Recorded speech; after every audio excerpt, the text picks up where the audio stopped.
if your company is using AI to do anything like producing content, make decisions, Which, or if you're listening to this show, you likely are. It's you probably proof likely are that you. actually using, yeah, exactly.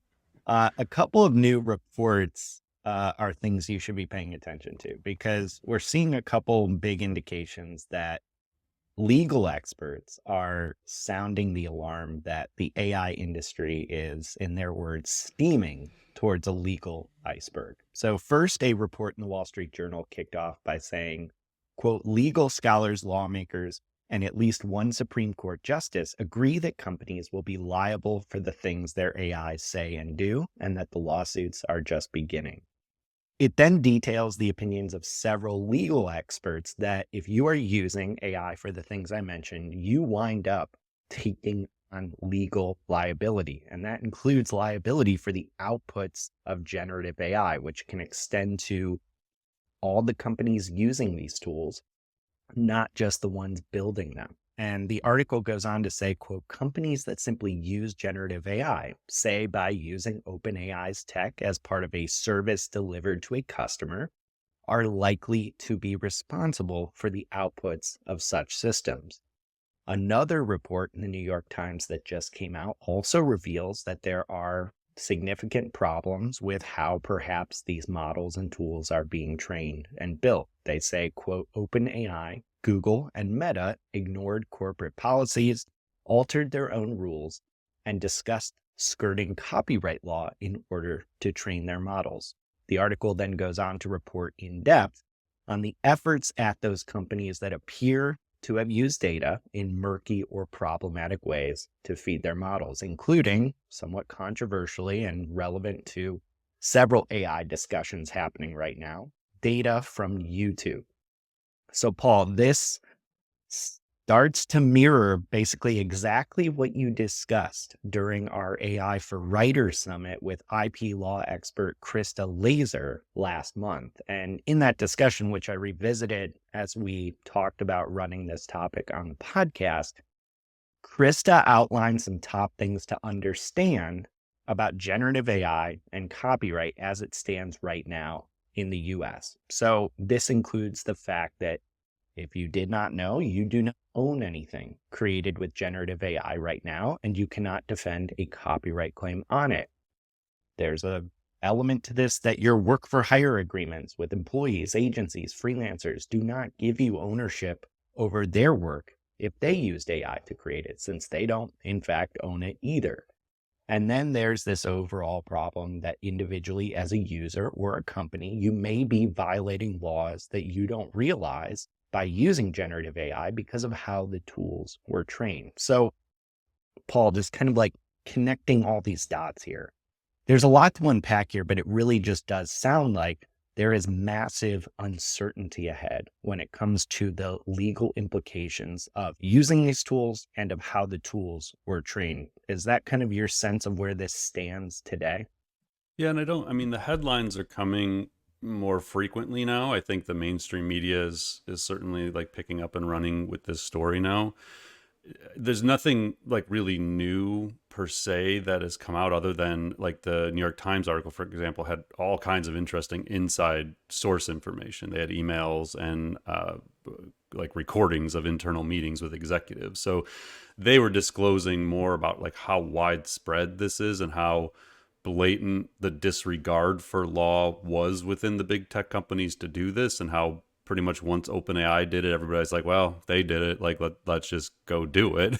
So we're starting to learn more and more about the internal workings of how decisions were made to skirt these laws in the training of the models and what that means to us as end users. So a couple of things come to mind. One, you kind of alluded to this, Mike, but laws vary by country. So, oftentimes Mike and I will talk specifically about US law because it's the thing we're the most familiar with.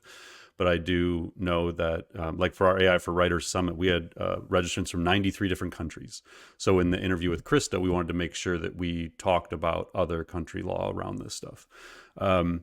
The U.S. copyright law, to my knowledge, so they came out with their guidance last March, so over a year ago, on generative AI, where they basically said what you outlined, that you don't own it. That if generative AI creates it, nobody owns it. It's the prompt is not human authorship, not enough for human authorship, and therefore a generated work isn't owned by anyone.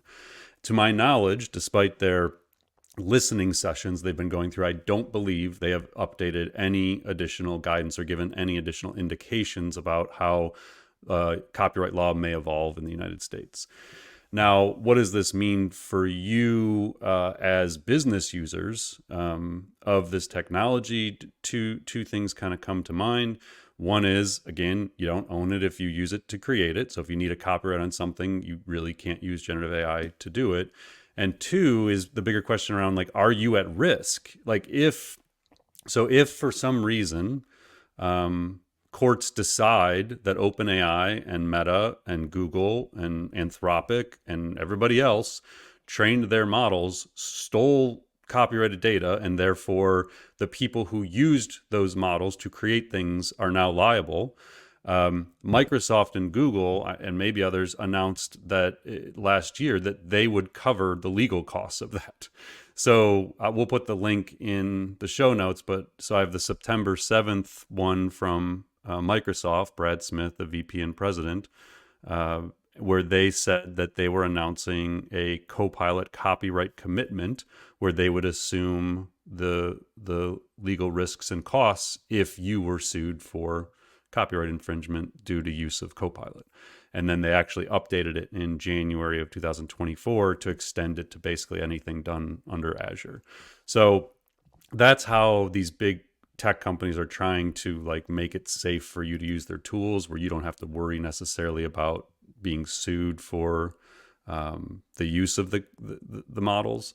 I don't know if that's going to make your legal department like feel much better about it, but that's kind of where it's at. So, yeah, the thing you mentioned, the New York Times article. So there was a couple of things jumped out to me on this one. So one was we've heard about Whisper, like OpenAI's incredible technology. Some of you have probably used Whisper. Like if you go in and you talk to it, you're using that technology. But apparently that technology was created to transcribe YouTube videos to train their models.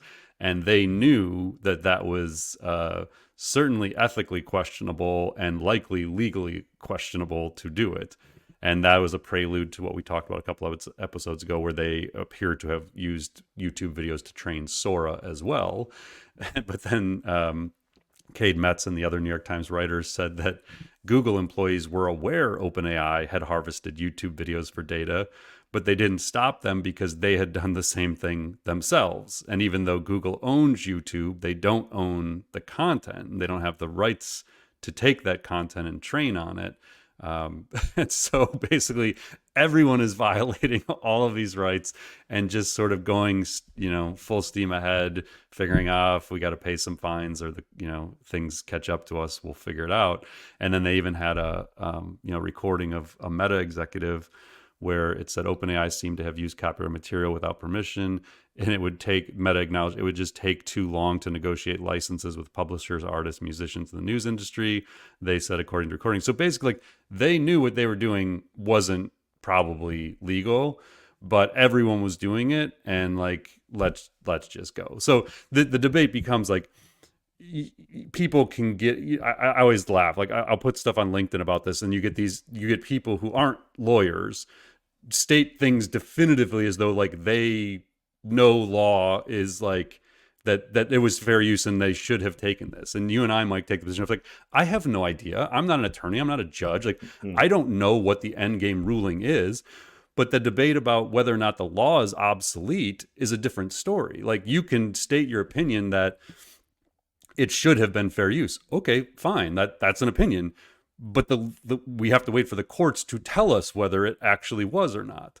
And so that's, I don't know, that's kind of like my feeling on this is like, we just don't know. We're all kind of observing.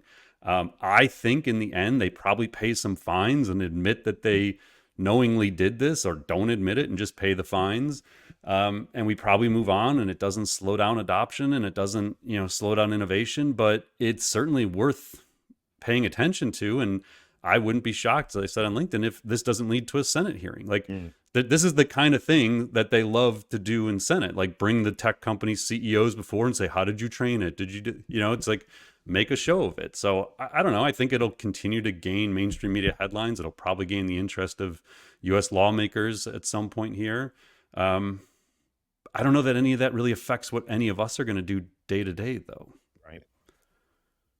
One area of this that is somewhat relevant to many of the brands listening in is, can you talk to me a little bit about how this might affect your work with an agency or a freelancer? Because we actually have a related story that came out as well from Ad Age that documented how certain brands are cracking down on how their agencies are using AI. So in some cases, they are totally restricting the use of AI without prior authorization. In others, they're rightly so worried about all the ways AI can go wrong or how it should be used.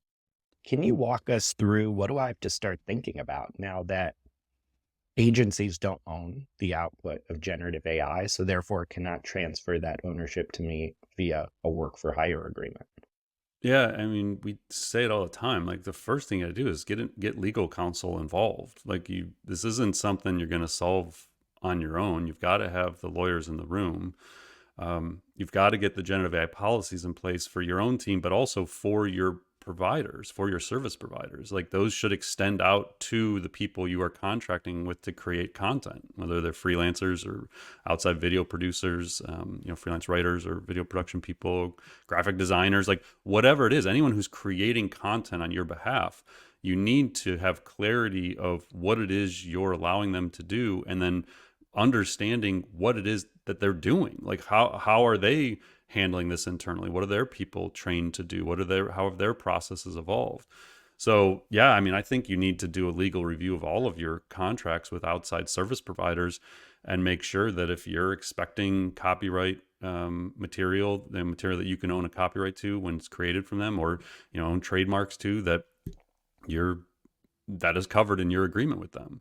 And our experience has been a lot of agencies and freelancers are like just trying to figure this stuff out. They don't have generative AI policies for their people, so they may not, like, their people may be using AI, and the CEOs of those agencies might not even know how they're using the AI, and they're passing off work that the CEO of the agency may actually think is legitimate work, and here they find out that their own people are using these generative AI tools without their knowledge. Like, that's a very real possibility right now. So as we wrap up here, I'm curious, do you have any advice on elements that are important to have in a generative AI policy? We talk all the time about having this policy or a set of policies around this is such a critical first step for brands. Yeah, I mean, like, we've gone through this a couple of times where, for me, it can be as simple as, what technologies are they allowed to use? How are they allowed to use them? Like, what is the end product they're allowed to create with it? And then, do they have to disclose the use of those technologies? So if you're working in an agency and your client is assuming copyrighted material is being passed over to them, then that would dictate that, one, you aren't even allowed to use it. Like, you can only use it for ideation and outline development, but in the actual writing, you're going to have to actually write the thing as the human.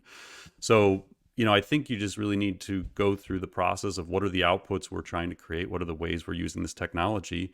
What are the agreements we have with people? And then, what does legal guide us on? So again, it often comes down simply to me, like, which technology you're allowed to use, how are you allowed to use them, and what do you have to disclose in the use of them?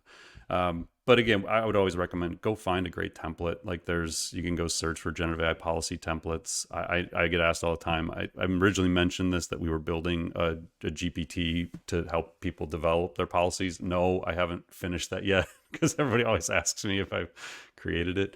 But hopefully I will soon. So yeah, maybe we'll just create that. It'll help people do it. But there's great templates available online now.